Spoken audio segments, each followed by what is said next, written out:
Assalamualaikum warahmatullahi wabarakatuh. Pada malam hari ini saya akan menceritakan secara singkat tentang novel Janji karangan dari Terelie. Diceritakan ada salah satu calon presiden datang ke sebuah pesantren, di mana pesantren tersebut sangat terkenal. Pada saat itu disambutlah calon presiden tadi dengan gegap gempita, dan tiba saatnya mereka duduk di panggung. Pada saat itu di belakang layar terdapat 3 anak dalam tanda kutip nakal, ya, yang sengaja memasukkan garam ke dalam tehnya calon presiden tadi, sehingga ketika sang presiden tadi meminum, sebenarnya beliau merasakan pahit, tetapi karena menjaga image dan perasaan tuan rumah, akhirnya ya tadi beliau tetap tersenyum seakan-akan tidak ada garam. Tetapi hal tersebut setelah selesai acara diketahui beberapa hari oleh Buya, ya, atau pengasuh pesantren tersebut, bahwa air tersebut pahit. Dipanggillah 3 orang tersebut. Tetapi prinsipnya Buya tadi bahwa dia tidak akan pernah mengeluarkan siswanya atau santrinya senakal apapun. Itu prinsipnya. Akhirnya berceritalah si Buya tadi kepada 3 anak yang dipanggilnya tadi, bahwa sebelum kalian ini ada yang lebih parah lagi nakalnya. Lalu memang apa kenakalannya, ditanya oleh 3 siswa atau santri tadi. Kira bercerita di situ Buya. Diceritakan bahwa anak tersebut yatim piatu bernama Bahar. Jadi kenakalannya itu adalah membunuh santri lain karena tidak sengaja ketika bermain petasan, sehingga terbakar satu gedung, satu kamar, sehingga yang di dalam kamar tadi terbakar, yang bernama Gumilang. Akhirnya oleh abahnya sang Buya tadi, yang memiliki juga prinsip bahwa tidak boleh ada yang dikeluarkan di sini, akhirnya karena dorongan dari berbagai pihak, mau tidak mau abahnya Buya tadi mengeluarkan si Bahar tadi, dengan alasan karena sudah mengakibatkan terbunuhnya santri karena terbakar, ya, akibat ledakan petasan tadi.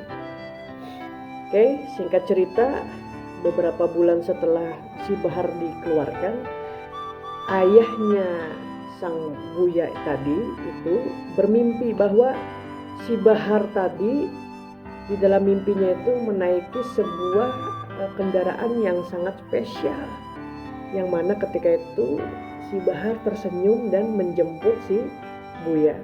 Oleh karena itu Buya terbangun, dan selama beberapa hari mimpinya sama. Akhirnya Buya menyuruh beberapa santrinya dan menyuruh anaknya yang sekarang jadi pengasuh tadi untuk mencari si Bahar. Tetapi qadarullah, si Buya tadi, ayahnya sang Buya tadi, meninggal beberapa hari setelah memberi perintah tersebut.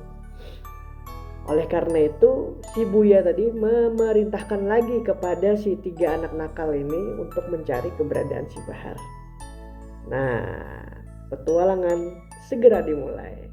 Akhirnya diterimalah oleh 3 anak nakal tadi, dengan kesepakatan setelah mendapatkan Bahar, dia tetap akan diterima di pesantren tersebut. Nah, di dalam perjalanan tadi, salah satu dari 3 anak tadi membuka amplop yang telah diberikan oleh sang Buya. Ternyata itu adalah berisi tempat yang diduga keberadaan Bahar. Nah, ketika itu dia akhirnya mendatangi sebuah alamat neneknya Bahar. di suatu ibu kota provinsi daerah Sumatera. Mereka ke sana dan ketika sudah sampai, mereka baru sadar bahwa neneknya Bahar pasti meninggal dan rumah yang dituju sudah roboh. Akhirnya mereka pada saat itu malam hari ya, pengen ke hotel atau ke musola. Ternyata katanya si Hasan itu, salah satu dari 3 anak tadi, bilang kalau kita ingin menemukan Bahar, maka kita harus mengikuti pola pikirnya. Si Bahar itu waktu di pesantren, waktu di tempat pendidikan agama itu, dia suka mabuk-mabukan. Yuk kita ke tempat mabuk-mabukan dulu. Tibalah mereka di tempat kedai mabuk-mabukan tadi yang bernama Cap Jingki. Di sana mereka masuk dan bertanya kepada bartender tadi, di sini ada yang bernama Bahar. Singkat cerita, dikasih tahu bahwa yang lebih lama tinggal di sini adalah Bos Acong. Nah, kebetulan dia ada di situ di depan kalian. Di sana mereka. Kira di sana. Singkat ceritanya lagi, Bos Acong bertanya, apa gerangan kalian ingin bertanya tentang Bahar? Bahar itu adalah sosok yang luar biasa, sosok yang membuatku tertawa, dan selalu membuatku bahagia. Akhirnya ceritalah bahwa ayahnya Sang Buya di pesantrennya itu bermimpi bahwa si Bahar naik sebuah kendaraan tadi tuh, dan sang ayah Buya tadi ingin bertemu dengan Bahar. Singkat cerita, Bos Acong akhirnya menceritakan sesuatu terkait tentang si Bahar. Dari Bos Acong ini terdapat 2 poin hal yang sangat mengesankan dari seorang Bahar ini. Yang pertama adalah ketika si Bahar menginformasikan kepada Bos Acong tentang malam harinya bahwa Bos Acong dalam keadaan bahaya dan bersiap-siap dan waspada karena malam itu dia akan dibunuh oleh sebagian pengawalnya. Oleh karena itu Bos Acong pun bersiap-siap. Ternyata benar, sebagian pengawalnya ada yang berkhianat, dan pada saat itu sebagian pengawalnya ada yang dibunuh dan ada juga yang dimasukkan penjara. Dan Bos Acong berutang budi dengan si Bahar tadi. Lalu poin kedua adalah ketika Bos Acong bertanya tentang makna kehidupan, karena menurut Bahar kehidupan si Bos Acong ini kosong, walaupun dia punya kuasa, punya harta, ya, punya banyak pengawal, tapi hidupnya sebenarnya kosong. Terus ditanya oleh Bos Acong, memang apa makna kehidupan itu? Tapi Bahar diam. Keesokan harinya si Bahar menginstruksikan kepada pengawal si Bos Acong tersebut, ini tolong bagikan semua beras milik Bos Acong ini ke seluruh pasar. Kebetulan Bos Acong juga punya bisnis beras. Gak main-main tuh, berapa ton habis, segudangan habis dibagikan. Banyak orang yang datang mengambil. Setelah itu malam harinya lagi Bos Acong marah besar, tolong cari Bahar. Pokoknya sakiti dia. Sampai dapat, marah besar karena bisnisnya hancur, bukan hancur sih, rugi ya. Datanglah si Bahar tadi dengan muka lembam dikeroyok tadi. Intinya Bos Acong nanya, kenapa kamu membagi-bagikan berasku itu kepada orang banyak, hah? Terus katanya si Bahar dengan simpelnya dia bilang, itulah makna kehidupan. Memang apa makna kehidupan itu, katanya si Bos Acong tadi? Ya, tentang berbagi kebahagiaan. Buktinya apa? Buktinya bahwa sekarang banyak orang-orang yang berbicara tentang kebaikan Bos Acong ini. Itu dari cerita dari Bos Acong ya. Lalu menurut saya yang paling berkesan itu adalah ketika seorang buta menceritakan tentang Bahar yang ditemui oleh 3 anak nakal tadi, bahwa si Bahar ini dikenal di kontrakannya itu sebagai seorang pemabuk. Banyak orang takut berteman sama dia, bahkan anak-anak pun disuruh menjauhi dia. Tapi ada satu malam bahwa si Bahar ini luar biasa. Jadi malam itu hujan deras, ada anak dan ibu yang rumahnya itu kebocoran.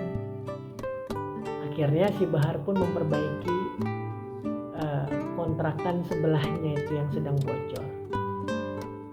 Ternyata ibu dan anak tadi menyangka bahwa itu maling, dipanggil lah, teriaklah ibu tadi, maling. Ternyata itu Bahar, terkumpul semua, ada RT, ada banyak orang lah pada saat itu. Akhirnya si Bahar menjelaskan bahwa dia membantu sang ibu ini supaya tidak kebocoran tadi. Itu. Ternyata di lain kesempatan, tadi sudah selesai ya, sudah selesai masalahnya, itu salah paham. Di lain kesempatan, Asep itu masuk ke dalam rumahnya, kontrakannya si Bahar pada saat hujan juga. Dan dia bingung, waktu dia ke rumah si Bahar ini belum ada tuh bocor-bocor di daerah dapur, kok ini ada.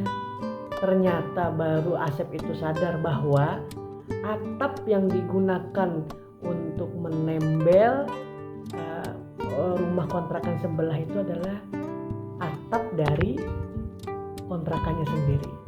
Luar biasa Bahar. Mungkin kalau diceritakan semua kisah di dalam novel ini membutuhkan waktu 3 jam lebih ya.